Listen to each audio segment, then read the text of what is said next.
Bismillahirrahmanirrahim. Assalamualaikum warahmatullahi wabarakatuh. Innal hamdalillahi nahmaduhu wa nasta'inuhu wa nastaghfiruh wa natubu ilayhi wa na'udzu billahi min shururi anfusina wa sayyiati a'malina. Man yahdihillahu fala mudilla lahu wa man yudlil fala hadiya lahu. Asyhadu an la ilaha illallah wahdahu la syarika lahu wa asyhadu anna Muhammadan 'abduhu wa rasuluh sallallahu alaihi wa ala alihi wa ashabihi wa man tabi'ahum bi ihsan ila yaumiddin. Amma ba'd. Allahumma 'allimna bima yanfa'una wanfa'na bima 'allamtana. Rabbi zidna 'ilma warzuqna fahma wa arina al-haqqan haqqan warzuqna ittiba'ah wa arina al-batilan batila warzuqna ijtinabah wa adkhilna bi rahmatika fi 'ibadika as-salihin innaka waliyyu dzalika wal qadiru 'alaih. Ikhwani wa akhawati fillah, rahimakumullah, usikum wa nafsi bitaqwallah faqad faza al-muttaqun. Bapak Ibu para jemaah yang dimuliakan Allah Subhanahu wa taala, pada malam hari ini kembali kita membaca tentang sirah nabawiyah, mengenang kembali perjalanan hidup seorang nabi yang mulia, Rasulullah sallallahu alaihi wasallam, sebagai utusan Allah yang terakhir. Tidak ada nabi dan rasul setelah kenabian dan kerasulan beliau. Beliau membawa petunjuk berupa syariat Allah Subhanahu wa taala yang merupakan pedoman hidup bagi manusia. Jika kita mempelajarinya, menjalankannya, kita akan bahagia di dunia maupun di akhirat. Ini bentuk dari rahmat Allah Subhanahu wa taala kepada hamba-hambanya, umat manusia di permukaan bumi ini. Hadirin sekalian, dengan diutusnya Nabi Muhammad sallallahu alaihi wasallam, sebagaimana Allah Subhanahu wa taala berfirman dalam surah Ali Imran ayat 164, laqad manna Allahu 'alal mu'minina id ba'atsa fihim rasulan min anfusihim yatlu 'alaihim ayatihi wa yuzakkihim wa yu'allimuhumul kitaba wal hikmata wa in kanu min qablu lafi dhalalin mubin. Sungguh Allah telah memberi karunia kepada orang-orang yang beriman ketika Allah mengutus di antara mereka seorang rasul dari kalangan mereka sendiri yang membacakan ayat-ayat Allah kepada mereka, membersihkan jiwa mereka, dan mengajarkan kepada mereka Alkitab, yakni Al-Quran, dan Al-Hikmah, yaitu hadis-hadis. Dan sesungguhnya sebelum turun Nabi itu mereka benar-benar dalam keadaan sesat yang nyata. Jadi dalam ayat ini Bapak Ibu, kita diingatkan oleh Allah Subhanahu wa taala sebelum diutusnya Nabi Muhammad sallallahu alaihi wasallam, manusia di bumi ini semua dalam keadaan sesat. Ya, mayoritas mereka dalam keadaan kufur jahiliyah. Kecuali sedikit dari ahli kitab. Tapi dari kalangan pendeta ahli kitab ini takut mereka, menyembunyikan kebenaran, khawatir ditangkap, disiksa. Ya, sedikit dari mereka. Akan tapi kebanyakan dari mereka kufur jahiliyah. Sehingga Rasulullah mengatakan, Inna Allah nadhara ila ahli al-ard, sesungguhnya Allah melihat ke penduduk bumi saat itu semuanya sesat. Kebanyakan mereka sesat. Ya, sehingga Allah murka kepada mereka. Baik itu ahli kitab yang dikatakan agama Samawi, Nasrani maupun Yahudi, mereka sudah banyak menyimpang sebelum diutusnya Nabi Muhammad SAW. Mereka terlibat dalam penyembahan kepada selain Allah. Begitu juga mereka meyakini Allah punya anak. Ya, orang Yahudi mengatakan Uzair ibnullah, Uzair anak Tuhan. Orang Nasrani mengatakan Isa ibnullah, Isa anak Tuhan juga. Tentunya ini kalimat yang kufur. Hampir langit ini runtuh, kata Allah. Bumi ini meledak gara-gara mereka mendengarkan pernyataan kufur tersebut.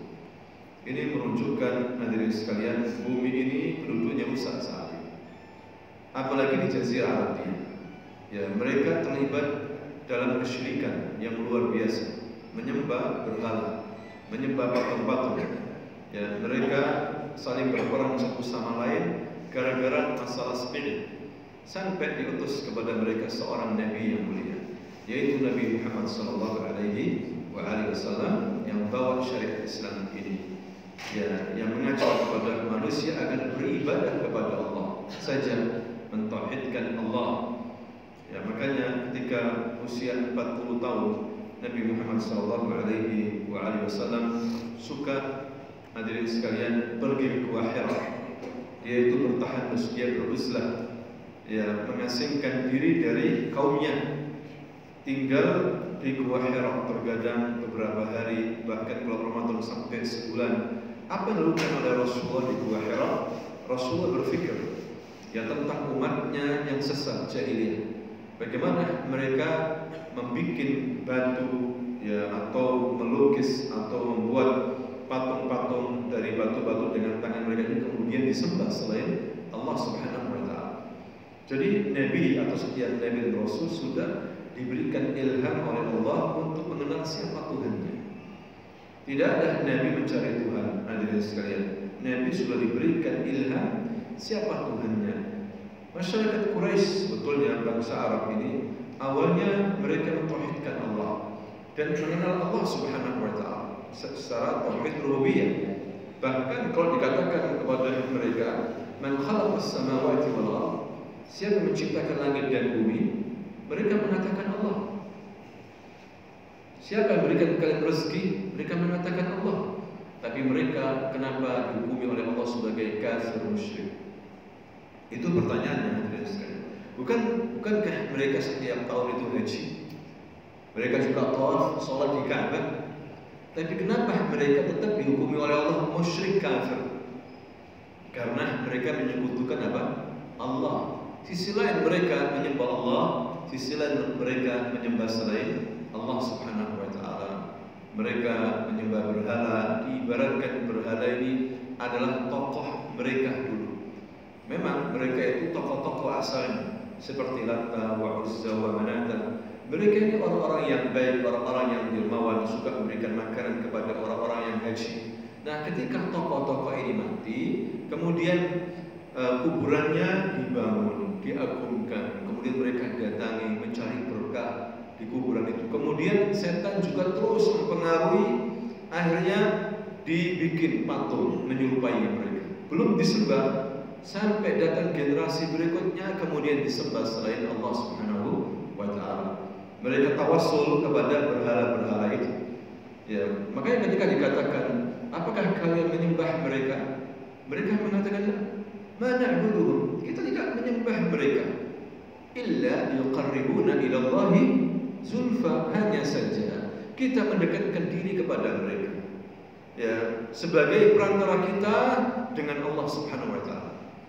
Jadi kita tidak menyembah mereka, cuma kita ini mendekatkan kepada mereka agar menyampaikan hajat kita kepada siapa? Allah Subhanahu wa Ta'ala. Itu ucapan mereka. Oleh karena itu tetap dikatakan musyrik. Hadirin sekalian, walaupun mereka mengenal Allah Subhanahu wa Ta'ala. Ya, dan pertama kali yang membuat sesatnya mereka adalah seorang ketua suku mereka, pemimpin Arab saat itu, namanya Amru bin Luhai. Amru bin Luhai. Ya, dialah yang dilihat oleh Rasulullah di neraka disiksa. Ketika Isra dan Mi'raj, Rasulullah itu diperlihatkan surga dan juga diperlihatkan neraka. Ini menunjukkan bahwa surga dan neraka sudah diciptakan. Hadirin sekalian, sudah diciptakan sekarang dan ada beberapa penghuninya. Sebagai contoh saja, mereka belum bisa, belum hari kiamat, ada penghuninya seperti Amr bin Luhai sudah diazab di neraka.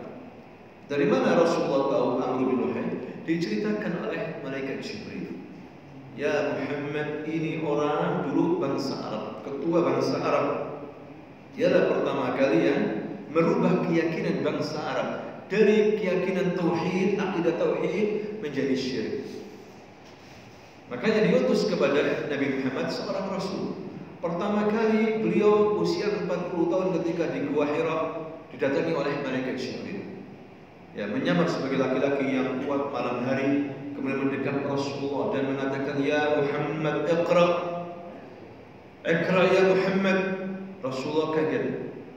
Ya, Rasulullah keluar keringat dingin, ketakutan sendirian di malam hari. Bapak Ibu, bayangkan kalau Bapak Ibu sendirian di gua malam hari didatangi oleh orang di mana? Tidak hanya didatangi, diperlihatkan di dekat badan. Takut, manusia biasa. Rasulullah sallallahu alaihi wasallam, "Iqra." Apa kata Nabi? "Ma ana biqari." Saya tidak bisa membaca. Nah, di sini menunjukkan Nabi kita ini ummi. La yaqra wa la yaktub. Tidak bisa membaca, tidak bisa menulis sampai akhir hidup. Jadi ada hikmah besar di balik ini semua. Mereka Jibril mengatakan, "Iqra ya Muhammad." La aqra. "Iqra ma aqra." Saya tidak bisa. Kemudian dilantunkan. Mungkin di temboknya seperti ada kalimat, "Iqra bismi rabbikal ladzi khalaq, khalaqal insana min 'alaq, iqra wa rabbukal akram." 5 ayat surah Al-Alaq turun menetapkan Muhammad sebagai nabi, sebagai nabi, rahmat Allah bagi alam ini. Hadirin sekalian, muncul seorang nabi. Makanya kemudian Nabi bergegas ke rumah istrinya Khadijah binti Khuwailid dan mengatakan, "Ya Khadijah, zammiluni, zammiluni, selimuti aku ya Khadijah." Diselimuti sama istrinya Khadijah ini, istri yang salihah. Ya, dibiarkan suaminya istirahat sampai selesai istirahat. Kemudian ditanya, "Ada apa wahai suami?" Maka Rasul mengatakan, "Wallahi, aku takut tentang diriku wahai Khadijah. Aku datangi oleh seorang begini. Maka apa kata Khadijah? "Wallahi la yuhzika Allah." Wahai suamiku, demi Allah, Allah tidak akan menyia-nyiakan kamu. Allah tidak akan membinasakan kamu karena kamu orang yang suka silaturahim. Kamu orang yang suka menolong orang yang tidak mampu. Kamu orang yang suka menolong di jalan kebenaran. Lihat ini akhlaknya Rasulullah sebelum jadi Rasul. Terkenal sebagai apa? As-sadiqul amin. Orang yang bisa dipercaya. Orang yang jujur. Hadirin sekalian, bahkan orang Quraisy menggadang-gadang Muhammad ini akan dijadikan sebagai pemimpin Arab. Muhammad akan dijadikan sebagai pemimpin apa? Arab. Akhlaknya yang baik sudah dijaga sama Allah Subhanahu wa taala. Nabi Muhammad sallallahu alaihi wasallam walaupun masyarakatnya itu musyrikin menyembah berhala, dia tidak pernah menyentuh atau sujud kepada berhala, tidak pernah sama sekali. Seumur hidup sebelum dia akan sebagai Rasul, dia tidak pernah terlibat dalam minum khamr, apalagi zina. Akhlak-akhlak jahiliyah sudah dijauhkan oleh Allah Subhanahu wa taala dari sifat-sifat jahiliyah. Allah ingin menjaga. Bahkan ketika masih kecil udah dibelah dadanya oleh malaikat Jibril. Kemudian diambil hatinya. Dibelah lagi hatinya, diambil sesuatu yang hitam. Ini syaitan. Bagian dari syaitan dibuang. Kemudian dicuci lagi dengan air Zam-Zam, dikembalikan seperti semula. Dia bersih hatinya dan menjadi orang yang paling bersih dari seluruh manusia yang ada. Kenapa? Karena dia akan membersihkan hati-hati manusia. Karena dia akan mengajak manusia untuk supaya bersih hati. Bagaimana orang mau membersihkan hati manusia? Hatinya aja kotor, kan begitu? Apa kata orang? "Kamu nasihati kita begini-begini, kamu aja begitu. Ya, kamu nasihati kita sholat, kamu nggak pernah sholat, kan gitu? Malu akhirnya kan?" Nabi begitu, hadirin sekalian, dibersihkan hatinya oleh Allah karena dia akan membersihkan hati-hati manusia. Wa yuzakkihim, dan membersihkan hati-hati mereka. Wa yu'allimuhumul kitaba wal hikmata wa in kanu min qabl la fi dhalalin mubin. Nabi Muhammad akan membersihkan hati-hati manusia, akan membacakan mereka kitab-kitab, bukan membaca dalam arti membaca, mengucapkan. Ya, Nabi tidak bisa membaca, tidak bisa menulis. Maka Khadijah langsung buru-buru apa? Membawa ke sepupunya yang masih sudah tua saat itu. Namanya Waraqah bin Naufal. Waraqah adalah orang Quraisy, orang Arab yang tidak pernah menyembah berhala, yang tidak pernah berbuat syirik. Ketika pertama kali kesyirikan, dia melarikan diri sama 3 temannya. Kemana? Ke Syam. Sehingga masuk agama Nasrani. Belajar apa? belajar kitab Injil, belajar nulis Ibrani. Makanya ketika Khadijah membawa suaminya Nabi Muhammad, ya Waraqah bin Nawfal, ya ibnu ammi, wahai anak pamanku, coba kamu ngomong sama Muhammad, dia mengalami sesuatu yang besar. Diceritakan sama Rasulullah. Maka apa kata Waraqah bin Nawfal? Ya Muhammad, hadha namus alladhi nazala ila Musa. Langsung Waraqah bin Nawfal tahu, ini namus maksudnya Jibril. Dalam bahasa Ibrani Jibril namus. Dulu pernah datang kepada Nabi Musa. Ya Khadijah, suamimu ini calon nabi, calon rasul. Seperti tertulis dalam Alkitab, Taurat maupun Injil. Seandainya aku masih punya umur, aku akan bela suamimu. Ya, karena dia akan nanti diusir sama kaum. Dan tidaklah seseorang bawa wahyu kecuali dimusuhi. Dan itu terjadi sebelum beliau. Maka Nabi kaget. Mereka akan mengusir aku. Iya, dia Muhammad. Bersiap-siap. Nah, itulah hadirin sekalian. Ya, jadi Rasulullah bingung saat itu. Kemudian lama beberapa hari enggak turun wahyu lagi. Kemudian turun wahyu. Ketika Rasulullah di Gua Hira lagi, kemudian pulang di jalan perjalanannya antara Gua Hira ke rumahnya di tengah jalan, ada yang menyapa, ya Muhammad, ya Muhammad. Rasul noleh lihat ke depan gak ada, belakang gak ada, ke kiri gak ada, ke kanan gak ada orang. Ketika melihat di atas, kaget Rasulullah. Ternyata malaikat Jibril dalam bentuk aslinya duduk di atas kursi antara langit dan bumi, memiliki 600 sayap menutupi seluruh ufuk timur dan barat. Begitu besarnya malaikat Jibril, Nabi bingung, ketakutan, hampir pingsan. Pulang lagi ke Khadijah, ya Khadijah, dassiruni, selimuti aku ya Khadijah, takut, merinding.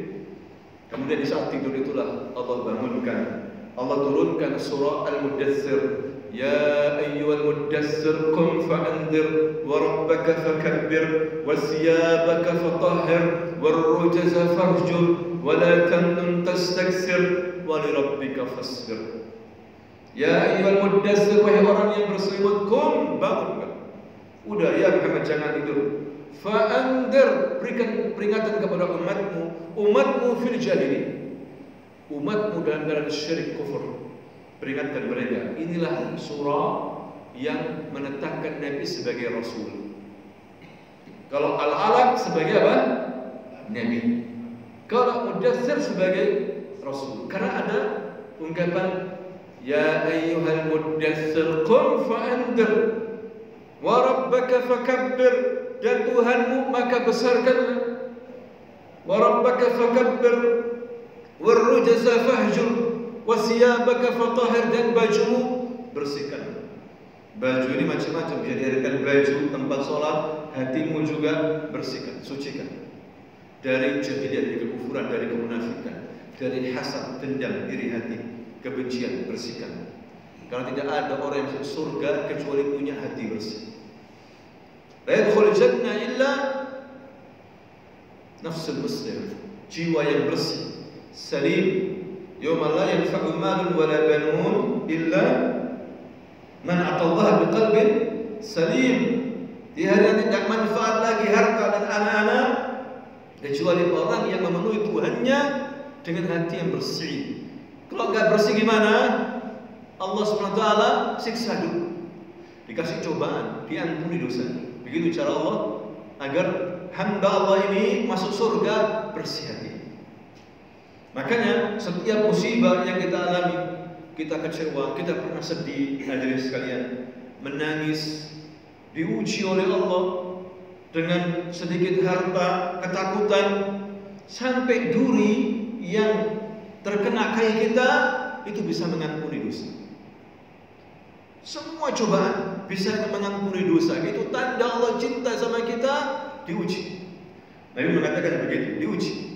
Jadi ujian, cobaan itu ada dua sebab. Bisa itu cara Allah mengampuni dosa kita, bisa karena dosa kita. Karena dosa kita lah kemudian cobaan, ujian datang kepada kita. karena akibat maksiat kita. Dari situ Allah ingin mengampuni dosa kita juga. Bahkan siksa kubur, ketika seorang muslim kena siksa kubur, itu mengampuni dosanya.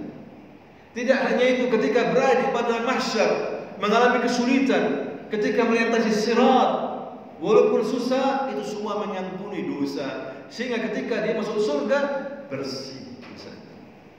Hadirin sekalian, jadi kalau seorang muslim memahami musibah itu seperti itu, makanya harus sabar, harus ridho. Ya, tidak usah marah, tidak usah emosi. Kembalikan kepada Allah. Semua ini Allah yang mengatur. Kita harus husnudzon kepada Allah. Baik sangka sama siapa? Allah Subhanahu wa taala. Itu dalam rangka apa?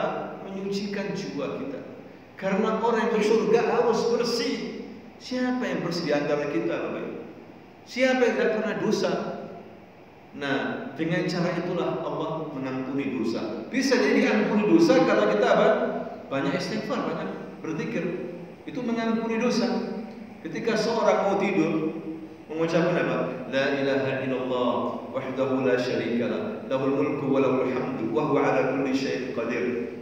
Wala haula wala quwwata illa billah. Subhanallah walhamdulillah wa la ilaha illallah wallahu akbar. Allahumma ighfirli. Allah akan mengampuni dosanya, enggak peduli besar apapun dosa. Terus mau tidur, tidakkah kita mudah untuk menghafal itu, mengucapkan itu? Diampuni dosa kita, hadirin sekalian. Kalau kita mati bersih, baiknya Allah sama kita luar biasa. Ini yang dibawa oleh Nabi untuk memberikan kehidupan manusia, ya, yang penuh dengan kebahagiaan. Nabi menawarkan Quran, membacakan Quran kepada umat manusia. Tidak menawarkan jabatan, tidak menawarkan harta. La. Nabi tidak memerangi manusia karena dia nggak punya kekuasaan saat itu. Waktu di Mekah, Nabi nggak punya kekuasaan. Nabi membacakan Quran. Kalian ikuti, selamat. Nggak diikuti, tersiksa kalian. Itu yang dibawa oleh Nabi Adam. Tapi tidak semua orang menerima. Itu masalahnya. Apalagi mereka sebelumnya sudah kena keyakinan syirik, jahiliyah, susah. Yahdillahu man yasha wa yudillu man yasha. Memang itu kehendak Allah. Ada sebagian hambanya yang diberikan hidayah, ada sebagian hambanya yang tidak diberikan hidayah. Kehendak Allah, mau apa lagi? Hadirin sekalian, Abu Thalib pamannya Nabi, orang baik bagaimana? Dia melindungi Nabi ketika turun ayat wa anzir ashiratakal aqrabin, berikan peringatan ya Muhammad kepada saudaramu yang terdekat. Nah, yang manggil saudara-saudaranya, kerabatnya, sekitar 40 orang dipanggil. Diingatkan bahwa dia Rasul, Nabi. Aku ingatkan kalian bahwa kalian akan mati. Dalam kalian akan mati dan akan dibangkitkan Allah pada hari kiamat. Kalau kalian menyembah Allah masuk surga, kufur masuk neraka. Enggak ada dan lain. Mereka diam. Siapa yang pertama kali yang menentang? Abu Lahab. Namanya Abdul Uzza. Namanya siapa? Abdul, pamannya Nabi itu. Dipanggil Abu Lahab. Lahab bersinar, matanya itu sangat tajam sekali. Memang Abu Lahab itu. Wajahnya putih, matanya tajam. Dia pertama kali yang menghadap. Ya Muhammad, engkau apa? Ngomong apa ini? Engkau mengajak sesuatu yang beda dengan masyarakat kita. Siapa kamu ini ya Muhammad? Ini akan membuat masalah besar. Kamu mengajak kepada Tuhan yang satu? Lah. Kamu ini radikal ya Muhammad. Kalau bahasa kita seperti itu, radikal kamu. Ya, hati-hati kamu ini. Dikeroyok sama orang seluruh Arab kamu. Nabi diam saja. Dikatakan Abdul Uzza. Uzza itu nama berhala mereka. Ya. Di sini Allah ingin menetapkan dia menjadi penghuni neraka. Uzza masuk neraka, ya kan? Dan dia akan menemui penyembahnya. Abdul Uzza, hamba daripada Al-Uzza, bukan Abdullah, alhamdulillah, bukan Abdul Rahman, tapi Abdul Uzza. Ya. Ketika turun ayat fasda bima tu'mar wa arid 'anil musyrikin, ya Muhammad, kerjakan apa yang kamu diperintah. Jangan sembunyi-sembunyi lagi. Sudah, kerjakan apa yang kamu diperintah dan berpaling dari orang-orang musyrikin. Maka Nabi menuju Bukit Safa dan mengatakan, ya ma'syara Quraisy, ayyuhal Arab, wahai orang-orang Arab, ya bani fulan, ya bani Fil, ya bani Lu'ay, ya bani Hashim, anqidhu anfusakum minan nar. Peliharalah diri kalian dari api neraka. Qulu la ilaha illallah tuflihu. Ucapkan la ilaha illallah, kalian akan selamat. Ubudullah wa la tusyriku bihi syai'an. Sembahlah Allah, jangan kamu menyekutukan Allah dengan selain. Kalian percaya aku? Nabi Muhammad. Kita tidak pernah mendapatkan kamu berdusta. Aku peringatkan kalian, kalau kalian percaya sama aku. Bingung orang Quraisy. Muhammad menyembah Tuhan yang satu. Hadza la syai'un ujab. Ini aneh. Kita punya Tuhan banyak. Langsung pamannya tadi itu ngomong, ya Muhammad, tabban laka ya Muhammad, celaka kamu ya Muhammad, alihada jama'tana, hanya untuk mendengar omonganmu itu engkau mengumpulkan kami. Kita ini orang-orang senior ya Muhammad, kamu siapa? Celaka kamu ya Muhammad. Maka dibela sama Allah. Allah turunkan langsung surah Al-Lahab, tabbat yada abi lahab wa tab, ma aghna anhu maluhu wa ma kasab, sayasla naran data lahab, wa imra'atuhu hammalatal hatab fi jidha hablum min masad. Celakalah kedua tangan Abi Lahab, sungguh dia celaka. Tidak ada manfaat apa yang dia usaha. Hartanya tidak ada manfaat. Dia akan masuk neraka yang apinya menyala-nyala juga. Begitu juga istrinya yang suka memprovokasi bawa kayu bakar orang akan membenci Muhammad, akan masuk neraka juga. Dipastikan masuk neraka.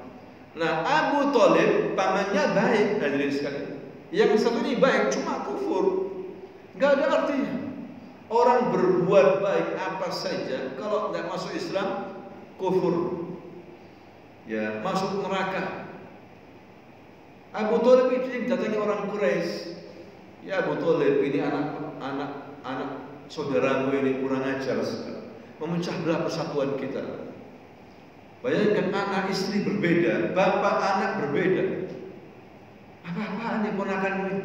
Udah serahkan kepada kita aja, kita bunuh. Abu Thalib tetap menolak. Datang lagi. Ya Abu Thalib, engkau yang memimpin kami. Engkau paling kita hargai di sini. Dia membawa apa? Mereka membawa Imarah bin Al-Walid, saudaranya Khalid bin Walid. Al-Walid ini bin Mughirah adalah satu musuh Rasul, setannya Quraisy, juga pintar ahli syair, orang kaya, punya anak 10, laki-laki semuanya, ganteng-ganteng anak, besar-besar, ganteng-ganteng anak, bangga dengan anaknya. Ya, kalau kondangan diajak semua 10 anaknya, dia duduk di tengah-tengah, 5 kiri anaknya, 5 kiri nama kanan anaknya. Satu anaknya yang ganteng, Imarah namanya, dibawa oleh orang Quraisy. Ya Abu Thalib, ini Imarah, ini orang yang paling ganteng, paling pintar di antara kita. Ini anak muda ini. Udah kita berikan sama kamu, berikan Muhammad ini kepada kita, kita bunuh. Kamu dapat ganti Imarah, lebih baik daripada Muhammad. Pamannya Nabi gak terima, kurang ajar kalian. Kalian mau membunuh ponakanku, engkau berikan aku Imarah. Siapa Imarah? Bukan apa-apa, ini ponakanku, anak saudaraku, aku cintai dia. Lah, tidak mungkin aku berikan kepada kalian. Kalau bahasa kita, langkai mayat kudu. Bahasa kita, iya, aku mau lebih baik aku mati daripada ponakanku ini apa? Engkau kalian bunuh. Mereka tidak bisa apa-apa. Jadi mereka itu, Bapak Ibu, mereka ini tidak bisa memegang Nabi. Kenapa? Karena Nabi dilindungi oleh nasab yang kuat. Kayaknya pemimpin Arab. Waktu itu ini pemimpin Arab Abu Thalib sangat dihargai. Keluarga Nabi keluarga baik. Mereka terkenal memberikan makanan kepada orang haji, minuman kepada orang haji, yang memegang kunci Ka'bah, dan tidak tergantikan. Turun temurun seperti itu. Ini sangat dijaga oleh keluarga Nabi. Walaupun ada yang mereka miskin, tetap mereka berusaha memberikan sedekah kepada orang-orang haji. keluarganya baik, luar biasa, keluarganya Nabi, sehingga mereka tidak bisa berbuat apa-apa. Ya, paling mungkin menyiksa orang-orang yang miskin yang masuk Islam, seperti Bilal disiksa, seperti Yasir dan istrinya Sumayyah disiksa, anaknya mereka Ammar disiksa. Karena mereka miskin, gak punya nasab yang tinggi di kaumnya. Karena Khabbab bin Nar disiksa karena apa? Lemah. Makanya penting nasab, itu penting, menjaga nasab. Ya, Islam menyuruh kita untuk menikah dengan baik-baik. Dengan menikah, punya anak, anak ayahnya jelas, anaknya siapa jelas. Kalau zina, hasil zina, nggak jelas anaknya siapa. Siapa ini? Ayahnya nggak jelas, ibunya nggak jelas, kan gitu. Bisa nggak jadi pemimpin anak seperti ini? Nggak bisa, diserang sama masyarakatnya. Kamu ini siapa? Nggak jelas nasabmu. Kasihan anaknya. Hadirin sekalian, kalau hasil dari apa? Zina. Makanya dengan kita menikah, nasab jelas. Islam mengharamkan zina. Wala taqrabuz zina innahu kana fahishatan wa sa'a sabila. Jangan dekati zina. Zina itu jalan yang buruk, perbuatan yang keji. Termasuk di antara tujuan daripada turunnya syariat Islam ini menjaga 5 hal penting. Syariat Islam itu turun menjaga apa? Melindungi 5 hal. Yang tetap melindungi keturunan. Makanya Islam mengharamkan zina. Disuruh menikah. Kalau nggak menikah, puasa. Kalau mau menikah, nggak ada harta, yang lain suruh bantu agar dia menikah. Kasihan. Bantu semuanya agar dia menikah. Kalau enggak, bahaya. Suruh bantu, jangan dibiarkan. Makanya Nabi mengatakan, ya ma'syarul syabab, man istata'a minkum al-ba'a falyatazawwaj, fa innahu aghaddu al-basar wa ahsanu al-farj, wa man lam yastati' fa 'alayhi bis-shawm fa innahu lahu wijah. Wahai para pemuda, menikahlah. Karena dengan menikah apa? Aghaddu al-basar, lebih mendinginkan pandangan. Sudah menikah, alhamdulillah, enggak banyak terpengaruh. Menikah masih terpengaruh, masih selingkuh, perlu diruqyah kayak gini. Perlu diruqyah. Sudah menikah masih tolak, wah bahaya. Perlu diruqyah. Ya. Dengan menikah, wa ahsanul farj, lebih menjaga kemaluan. Faman lam yastati' fa 'alaihi bis-shaum. Kalau enggak mampu, banyak puasa. Karena puasa itu sebagai tameng antara dia dengan maksiat. Puasa masa maksiat. Malu dong. Puasa di masa maksiat. Kan begitu. Sudah nahan lapar, ya rugi kalau dia maksiat.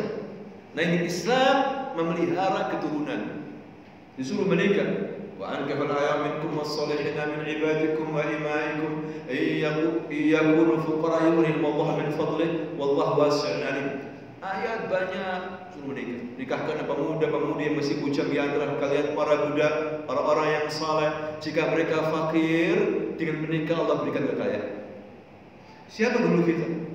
Gak punya apa-apa dulu. Dengan menikah kita diberikan macam-macam oleh Allah. Ini janji Allah. Yughnihimullahu min fadlihi. Allah akan berikan kekayaan. Dengan apa ini? Menikah. Nikah dulu baru kaya. Hadirin sekalian. Seperti itu. Kemudian menjaga apa lagi? Menjaga harta agama. Dijaga harta. Makanya dilarang mencuri. Dilarang berbuat zalim. Menjaga harta. Disuruh bekerja yang baik, dagang yang baik. Makanya Islam mengharamkan pencurian. Sangat keras, potong tangan hukumannya. Hadirin sekalian. Karena mencuri itu sangat menyakitkan bagi orang yang punya harta. Bisnis yang haram itu sangat menyakitkan. Kalau orang ditipu, dia tahu, dia kecewa. Makanya Islam menjaga ini. Dan Allah mengancam orang-orang yang suka menipu, orang-orang yang berbuat curang. Dalam surah apa itu? Mutaffifin. Bagi para pedagang, pebisnis, pelaku usaha, entrepreneur harus menghayati surah Al-Mutaffifin. Ini sebagai sumber dasar bagi para pebisnis. Hati-hati.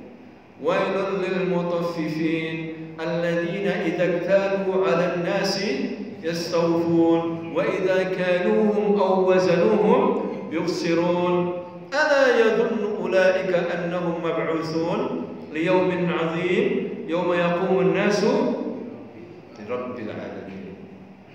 Wail lil mutaffifin, celaka, damar, halak, hancur, binasa. Siapa? Mereka yang berbuat curang dalam bisnis, mengelabui, mencuri, korupsi, ya, bisnis yang tidak jelas, yang haram-haram, gak peduli, hadirin sekalian, celaka mereka. Ada juga Ibnu Abbas mengatakan wail wadin fi jahannam, lembah di neraka jahannam. Allah sediakan bagi pelaku-pelaku bisnis yang haram. Hati-hati, karena akan merusak ekonomi, hadirin sekalian. Sistem ribawi ini merusak ekonomi, merusak orang banyak. Kasihan. Islam melindungi harta. Ya.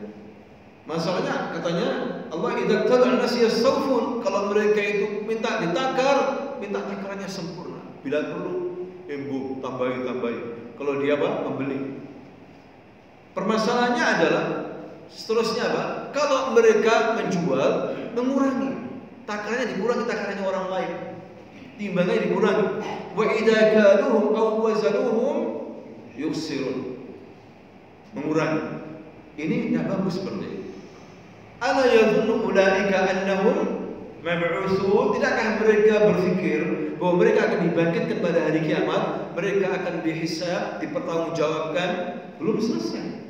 Orang yang banyak menipu belum selesai urusannya sampai hari kiamat. Belum selesai kalau dia mati, belum selesai. Hadirin sekalian. Liyaumin 'adzim, jadi yaumul qiyamah, hari yang sangat besar. Yauma yaqumun nasu li rabbil 'alamin. Ini adalah hadirin sekalian menjaga harta. Kemudian menjaga apa lagi? Menjaga akal agama Islam. Menjaga akal agar akal manusia benar lurus. Makanya hal-hal yang merusak akal diharamkan. Apa yang merusak akal itu? Khamr. Atau apa namanya, kan banyak khamr. Ada bir, ada ini, ada. Pokoknya katanya Nabi, mereka menamakan khamr dengan bukan namanya, berbagai macam-macam nama. Tetap aja yang penting memabukkan. Maka ini mengganggu akal. Maka dikatakan khamr apa? Ummul khaba'is. Ummul khaba'is, induknya kejahatan. Dari khamr berbuat apa saja berani. Kemudian menjaga apa lagi? Menjaga agama. Agama Islam ini menjaga agama. Jangan sampai murtad, jangan sampai kafir, jangan sampai musyrik. Pegang agama Islam ini. Ya, Nabi serius mengajak mereka untuk masuk Islam. Kalau masuk Islam, selamat. Enggak masuk Islam, neraka selamanya. Begitu. Inna dina indallahi Islam. Agama yang diridhoi agama apa? Islam. Wa man yabtaghi ghayra al-islami dinan falan yuqbal minhu wa huwa fil akhirati minal khasirin. Barang siapa yang menginginkan selain Islam, tidak diterima sama Allah. Dan di hari kiamat termasuk orang-orang yang merugi, masuk neraka jahannam. Walaupun ahli kita tidak diterima sama Allah, ahli kita. Ada orang tokoh ngajar di masjid Surabaya, ngomong ahli kitab, Yahuda saya saudara kita, mereka sama, mereka agama samawi, tidak apa-apa. Lah, ini talbis, syubhat, khatir. Tidak boleh seperti itu. Orang Yahudi kafir musyrik, orang Nasrani kafir musyrik. Seperti yang kita jelaskan, hadirin sekalian. Yang diterima oleh Allah cuma Islam. Yang dibawa oleh Nabi Muhammad SAW. Ya, kalau enggak bawa Islam tidak akan selamat.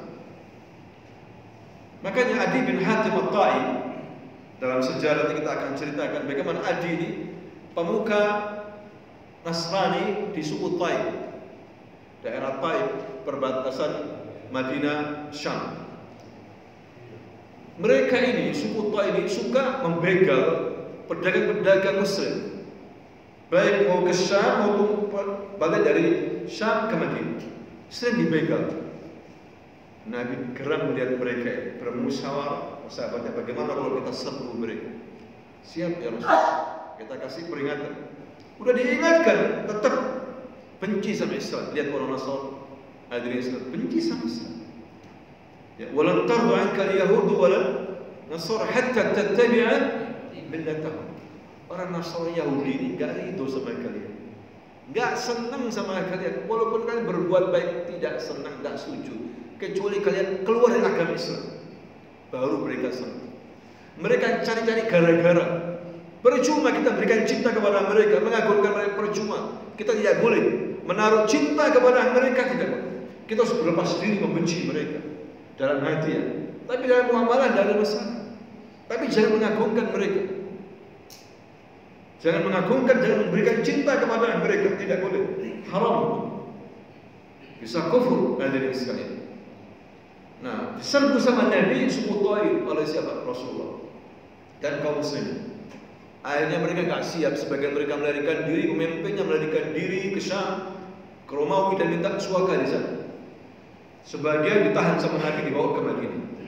Harta benda mereka, ternak mereka dibawa ke Madinah. Termasuk saudara perempuannya Adi bin Hatim At-Ta'i dibawa ke Madinah, ditahan.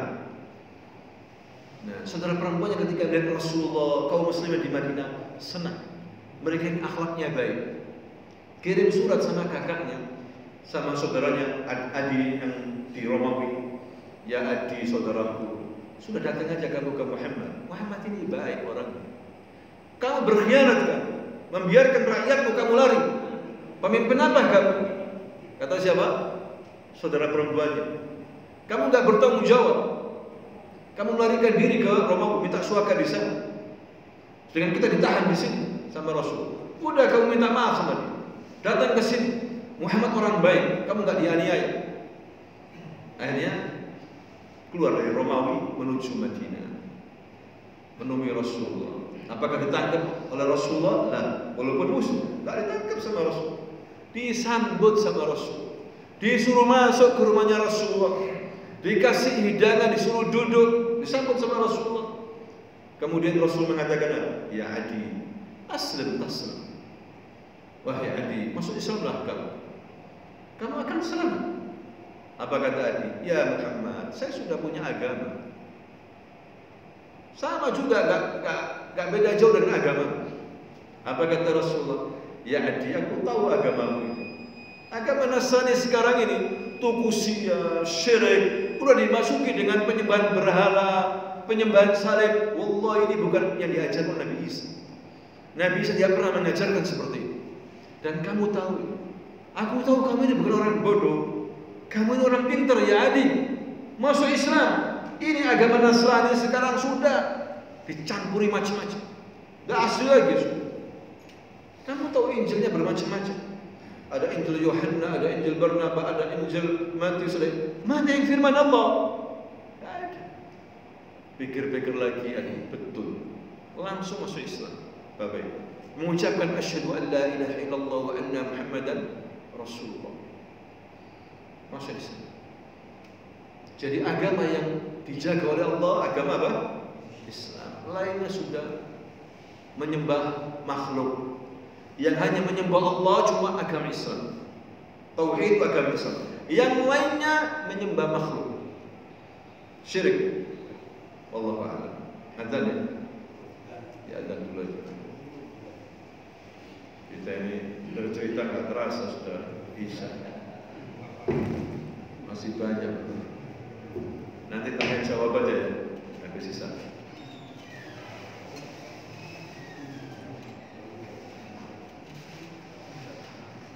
Allahu Akbar, Allahu Akbar.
Bismillahirrahmanirrahim. Alhamdulillahirabbil alamin.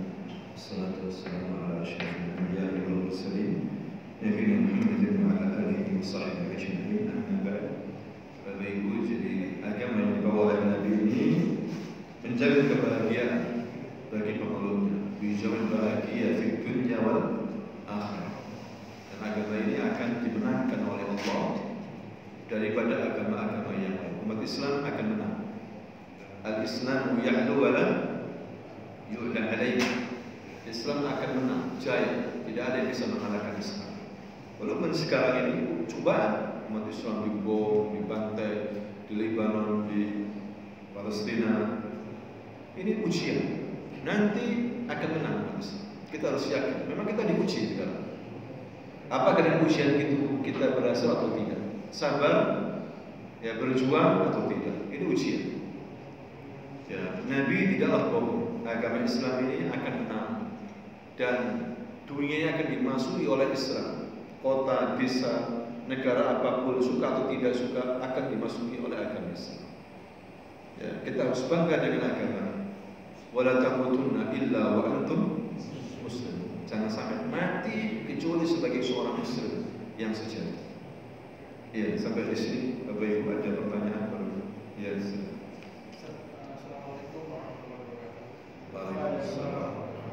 Saya tanyakan ini Ustaz, sekarang ini banyak muslim kita ini pengertian antara tawasul itu Ustaz, orang-orang soleh itu. Kemudian tawasul yang seperti apa yang sesuai dengan syariat Islam?